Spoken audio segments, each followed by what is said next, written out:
Hey, good people, welcome back to Monique's Book List. So, we are here to do my wrap up for Smutathon that took place the first week in June. So, from the Monday, I believe it was the Sunday. No, it was the third. So, from the third until I believe the ninth or whatever that Sunday, the following Sunday um, was Smutathon. And what Smutathon is basically what the name is. You read romance books with some smut in it. And if you don't know what the term smut means, it means that there's heavy sexual content in it. So the young ladies who do this Smutathon, they always put it on around the first week of June. I completely forgot about it when I did my TBR for June. Completely forgot about it. And so I picked all these other books to read in the month of June. And I was like, hold on. I got an excuse to read romance with some smut in it? Yeah, I'm going to do that. So I did partake in Smutathon, and I read Eagle Maniac by Vi Keelan. I've been calling her V. It's Vi Keelan. In Eagle Maniac, you are introduced to Drew Jagger and Emery. What's her last name? Emily Rose. You meet them because Emily thinks that she's leased this apartment, or sorry, she leased this office space for a really, really good price. But it actually belongs to Drew, and he is coming home from vacation. Well, he's coming home from something, and she's in his office, and he's like, "Whoa, whoa, excuse me, Miss Thing, what you doing in my office?" And she's like, "Excuse me, sir, this is my office." And they kind of have conflict, but they wind up sharing a space, and of course, falling in love. So on the steam meter, from like, ooh, sweet romance to hot, smutty smutness, I would give this, I would give it a 5 because it was steamy. It was steamy, but it wasn't craziness. Now I've read some books that was some craziness. Okay. Anywho, so let's move on to the next book. The next book, oh yes, that was by V. Keelan. The next book is Dirty English, and I do not have this author's first name. The book will be here, and the author's name will of course be on the book. Dirty English is exactly kind of what it says. It's about a dirty English guy. I'm just picking. It's not.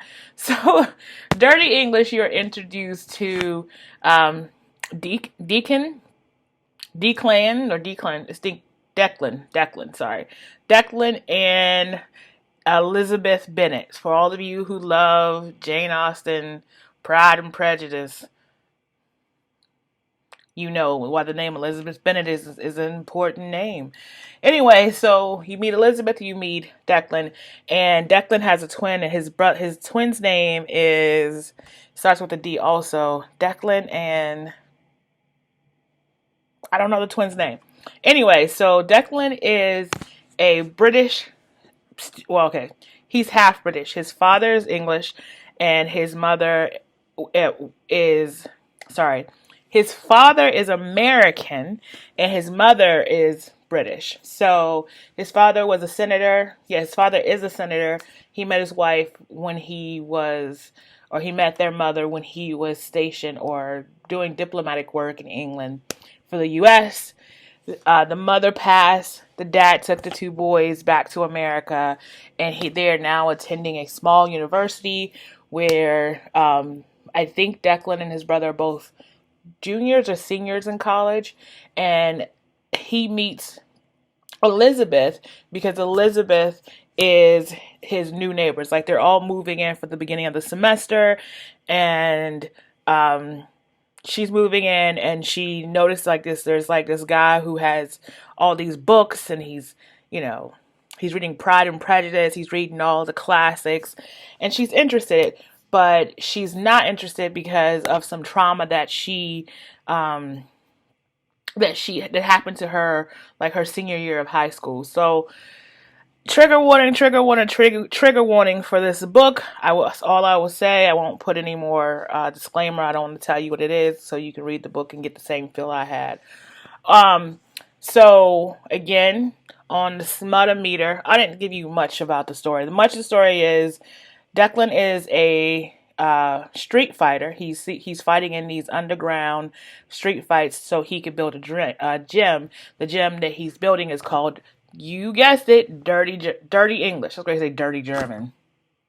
What that sound like? Dirty English. So, and Elizabeth is completely opposed to violence because of what happened in her past. So you meet them and they spark interest, and this is a slow burn. Like, they don't, it's real slow. Real slow. You build up to it. Okay. But again, so now on the Smutameter, from steaming smutness to cute romance, again, I'm going to give this a 5. So cute romance is 1. Steamy, oh my god, I blushed, Smutameter is a 10. Like the smutness is a 10. So I give it a 5. Okay, so the next book that I read was in the How to Date a Douchebag series. I read the second book in the series, and it was called The Failing Hours. And this book is by Sarah Nye. And this story is about Ezekiel and Violet. Ezekiel is a meathead. He's really mean. He's on the wrestling team, and he's very rich. His father built a tech company, and then he meets Violet, who's working in the library, and she is on the opposite spectrum of finances, whereas he is on the super stupid rich, wearing $200 pair of shoes, $200 pair of shoes, and she's like borrowing clothes from her roommate. So you meet these two college kids. I guess this is officially YA because they are young adults. So this was a little hard for me to read because he's kind of a jerk the entirety of the first half of the book, but she still likes him and she still believes that she can get through to him, and she does, of course, because that's how these types of books work, right? On the scale from smut to sweet romance, I'm gonna give it a 4 because I didn't really like the story. The steaminess of the book was like it was college kid steam, so it was so that's why I'm giving it a 4. Actually, I should give it a 3. I'm gonna give it a 3. Changing my mind, giving that joint a 3. All right, so the next book I read was called Vicious.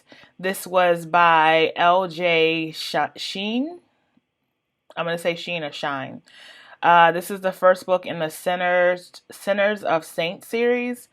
And I'm going to be honest with you, this was probably the hardest book for me to read in this Smutathon.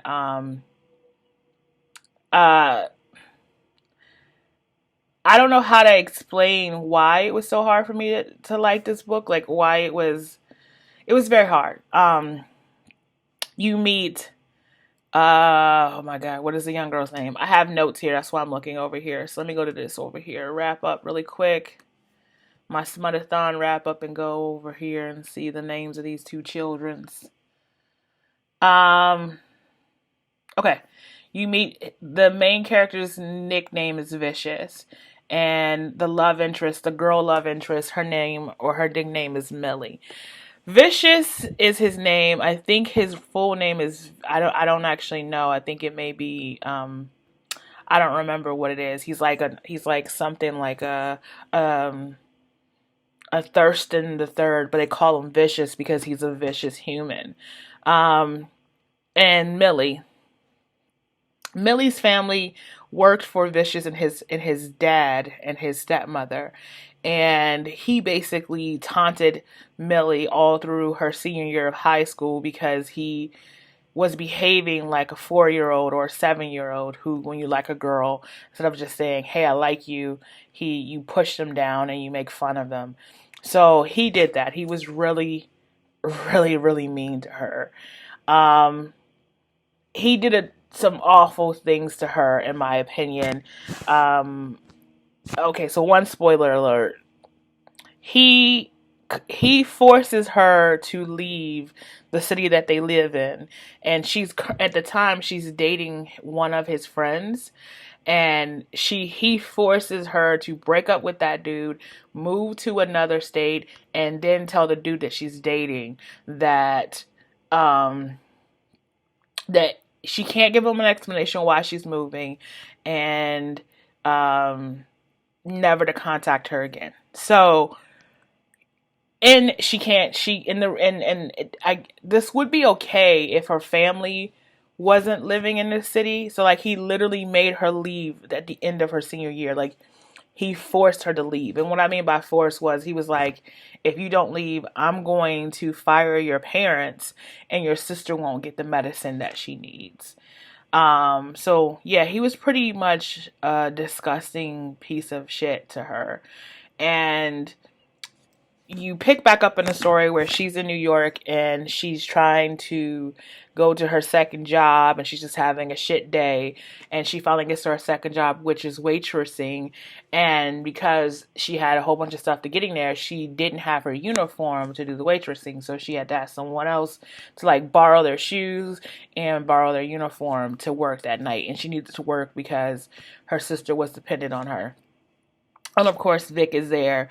And now at this point, they're calling him Vic instead of Vicious. And you kind of find out that, well, you don't kind of. You find out that Vicious is stupidly wealthy, not because of his parents' money anymore, but because of his money. He's making money now. This story was so hard to like because of the fact that the male character destroyed the female character, and then he was like her savior at the end, and it did not sit well with me. I did not enjoy it at all. So on the scale from, and the reason I read it was because Chelsea, I can't think of her name. I think it's Chelsea Darling. I think she said that the reason she was going to try to read it for Smutathon was because she heard the smutty scenes were steamy in it. I found them at best like okay. I wasn't terribly impressed by them. Like they didn't do anything for me. Yeah, so on the meter between cute romance to smutness, I'm gonna give it a 3.5. I will be nice and give it a 3 point. No, if I gave the other one a 3, I'm gonna give this one a 3 too, because it really wasn't that. It wasn't. The story was just, it was very Stockholmish. Like it was very like he was her. Like I don't know. I ain't like it. Really, honestly. Okay, but it was. So the last book that I read for Smutathon was called Rafe, a male buff nanny. And it is the first book in the Loose End series by Rebecca Weatherspoon. Now, this was my favorite read of all. It was my favorite read in Smutathon. For more than one reason. So let's just get into the characters and try to give you some backstory, and you'll see soon why I enjoyed this story. I will stop rolling my eyes. So the book is about, you meet Dr. Sloane Copeland, who is an African-American doctor who is the youngest heart surgeon in the state of California in LA. And you are also introduced to Rafe. Rafe is a male nanny. So, let me describe to you the description of Rafe in this book. And that's his name, Rafe. Rafe is a white male who is 6'2", and he has red hair. I just described my damn husband. That is my husband. The only difference is my husband wears glasses. Okay? Anywho, let me keep moving. Okay, so you meet Dr. Copeland because she's coming home from work, and she realizes there's something kind of off. Her garage door is open, and one of her twins, she has 2 twin girls, is coming out of the door to meet her, and that's very unusual. So she goes in the house, and she realizes that her current nanny had up and left her. Just straight up said, I'm done, and just left her 2 5-year-old daughters at home by their damn self and just friggin' left these babies. So she's having, Salone is, yes, Simone is having like a little mini breakdown, and she's trying to figure out what the hell to do because she has these two girls. She's a single mom. Her ex-husband lives in Seattle, I believe. So she's kind of concerned about who's going to watch her babies. And she hears about this nanny by the name of Rafe, who is apparently amazing. He came highly recommended. Her best friend, who you will absolutely love. She is hilarious. Like she is hilarious. Like her one-liners in this book is just it's just I've never liked a secondary character as much as I like the secondary character. I take that back. I like the secondary character from the Kiss Quotient book. What is his name? Quan. I like Quan too. But in this particular book, her friend is just hilarious. But she's a teacher, and she recommends this gentleman by the name of Rafe, and his previous employers love him, and his previous employers actually don't want him to quit because they want him to come with them to live in Australia. But he doesn't want to go to Australia. He's kind of like, I might stop being a nanny. And then he gets the call from Dr. Copeland, or is it Simone? I think it's Simone. Simone. And so he gets the call from Simone, and she decides that, okay, cool, come meet the girls. If the girls like you, we can make this happen. And then we'll talk about compensation, and we'll talk about all that. So he comes and meets the girls at a playhouse, and the girls immediately like him. The one twin says, she looks at she's like, can I see your hands? So she looks at his hands, and she's like, I'm sorry, but you're going to have to cut your nails. And he's like, why is that? She's like, because we have curly hair, and if you're trying to do our hair, your fingernails are going to snag in our hair, and then I'm going to cry. It was the cutest little conversation ever. So they actually decide to have another play date with the girls to make sure that they really do like him, that it's not a fluke. And at that play date, when they both agree that yes, this is going to work, he says, we might have a problem. And she's like, well, what's the problem? He's like, I've never been more attracted to my employer as I am with you. So he flat out tells her, like, girl, I want you. And that's a problem. I mean, he didn't say it like that. He's more diplomatic. But in my head, all I heard was, I want you. I want all of you. And that's a problem. But I'm going to help you take care of your babies. Okay?